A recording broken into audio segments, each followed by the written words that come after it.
शेतकऱ्याच्या वतीनं हा इशारा देऊ इच्छितो की तुम्ही शेतकऱ्यांना शेतीच्या हमीभावाची मागणी असताना तो शेतीच्या हमीभावाची मागणी पूर्तता न करता जो शेतकऱ्यांना शक्तीपीठ महामार्ग हवा नाही आहे, जो पाहिजे नाही आहे, तो शक्तीपीठ महामार्ग तुम्ही आमच्या माथ्यावर मारित असाल तर तुमच्या खुर्च्या खाली गेल्याशिवाय हे शेतकरी शांत बसणार नाहीत. ह्या असा सजड इशारा आम्ही देत आहोत.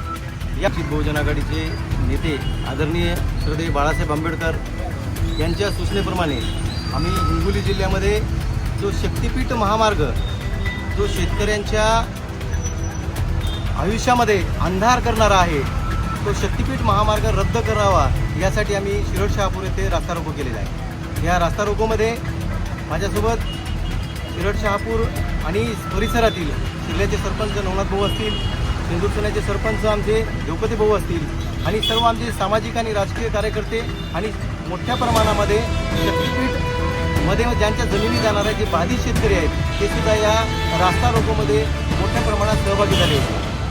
मी राज्याचे मुख्यमंत्री देवेंद्र फडणवीस साहेबांना शेतकऱ्याच्या वतीनं हा इशारा देऊ इच्छितो की तुम्ही शेतकऱ्यांना शेतीच्या हमीभावाची मागणी असताना तो शेतीच्या हमीभावाची मागणी पूर्तता न करता जो शेतकऱ्यांना शक्तीपीठ महामार्ग हवा नाही आहे, जो पाहिजे नाही आहे, तो शक्तीपीठ महामार्ग तुम्ही आमच्या माथ्यावर मारित असाल तर तुमच्या खुर्च्या खाली गेल्याशिवाय हे शेतकरी शांत बसणार नाहीत.